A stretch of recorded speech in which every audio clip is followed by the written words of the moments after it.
बाजार उपकारी एकत्र येतील आणि माझ्या विरुद्ध बोलायला सुरुवात करतील, पण ते गावानं ओळून टाकलेले बोटावर मोजणे त्याच्यामुळे त्यांचा लय विचार करायचा. सांगाल नवीन रस्त्याचं कॉन्क्रिटीकरण होत आहे पुन्हा एकदा? खरं तर मला खूप आनंद होतोय की अकोले शहराला जोडणारे जवळजवळ सगळे रस्ते माझ्याकडनं चांगले होत आहेत. आता हा महात्मा फुले चौक जे जो काही देवठाणकडे जाणारा रस्ता आहे त्याचा काही पार्ट राहिला होता. खरं तर हा स्थगितीतला पार्ट आहे हा, परंतु आदरणीय अजितदादा पवारांबरोबर घेतलं त्याचं काम मार्गी लागले. तो पण होतोय.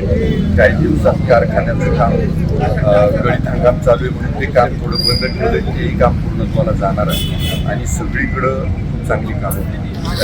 मला वाटतं मला जुलैच्या बजेटमध्ये साधारणतः 200 कोटीच्या आसपासचा निधी भेटला होता. त्या बजेटला जवळजवळ 535 कोटीचा निधी भेटला. त्यातला 350 कोटी रुपये जवळजवळ रस्त्यांसाठी आहे. म्हणजे जवळजवळ या मे महिन्यापर्यंत अकोले तालुक्यातील 80-90% रस्ते, अकोले तालुक्यातले नाही पूर्ण विधानसभा मतदारसंघातील 80 ते 90% रस्ते पूर्णत्वाला जाताना मला करायचे आहेत, पूर्णत्वाला न्यायचे आहेत आणि ते होतील अशी अपेक्षा आहे. साहेब, भोजदरीत एक आंदोलन झालं, रस्त्याला निधी दिला जात नाही असं नागरिकांचं म्हणणं आहे. तुमच्या माहितीसाठी 30 लाख रुपये शेरपीकडनं निधी आता सध्या टाकलेला आहे. त्याच्यावरती मुख्यमंत्री सडकचा जो मला 20 किलोमीटरच्या रस्त्याचा कोटा येणार आहे त्याच्यामध्ये पण तो रस्ता घेतलेला आहे. आता ही कामं मंजूर होणार आहे हे माहीत आहे सगळ्यांना आणि मग म्हणून ही जी अरेंज आंदोलन होत आहे निधी येणार, पण श्रेय आपल्याला आलं पाहिजे. किंवा गावातले जे काही तुम्ही बघा, आता तिथं आरोप झाला तर त्या भोजदरी गावामध्ये तिथलं जे मंदिर आहे भोजाई माता तिथं 25 लाख रुपये सभा मंडपाला दिले, 15 लाख रुपये पुलाला त्याला बिनविरोध ग्रामपंचायत होती. अशा ज्या ज्या बिनविरोध ग्रामपंचायत आधी झाल्या त्यांना तुम्ही विचारा का किरण लांबटेने तुम्हाला निधी दिलाय का? तुम्ही निमरळ ग्रामपंचायतला जा किंवा ज्या कुणी ग्रामपंचायत बिनविरोध झाल्या त्या सगळ्या लोकांना जवळजवळ मी पैसे देते. त्याच्या शेजारी तो जाचकवाडी म्हणून गाव आहे तिथं विचारा. आरोप करायची म्हणून करायची, काम एवढे आलेत मग आता काहीतरी 4 खोटारडे एकत्र झाले बोलायला लागले म्हणजे काय त्याच्यानं काही फरक पडत नाही. आता हा खोटेपणाचा बाजारू धंदा, इलेक्शन आलंय 6-8 महिन्यावरती, लोकसभा 3-4 महिन्यावर, विधानसभा 8 महिन्यावर. आता या बाजार उपकारी एकत्र येतील आणि माझ्या विरुद्ध बोलायला सुरुवात करतील, पण ते गावानं ओळून टाकलेले बोटावर मोजणे त्याच्यामुळे त्यांचा लय विचार करायचा.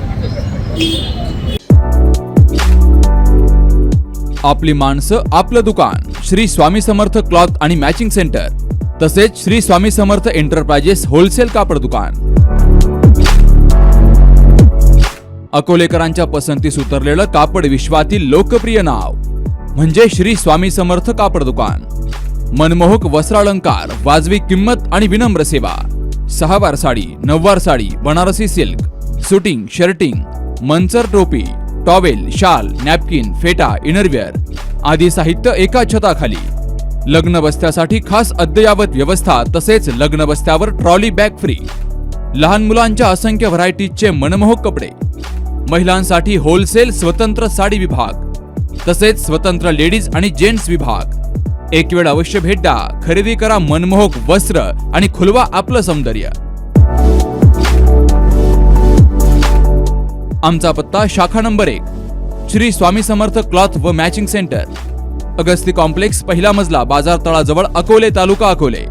आणि शाखा number 2 Shri Swami Samarth enterprises wholesale कापड दुकान, भिंगारे गोडाऊन शेजारी, दत्त मंदिर रोड, कचेरी परिसर,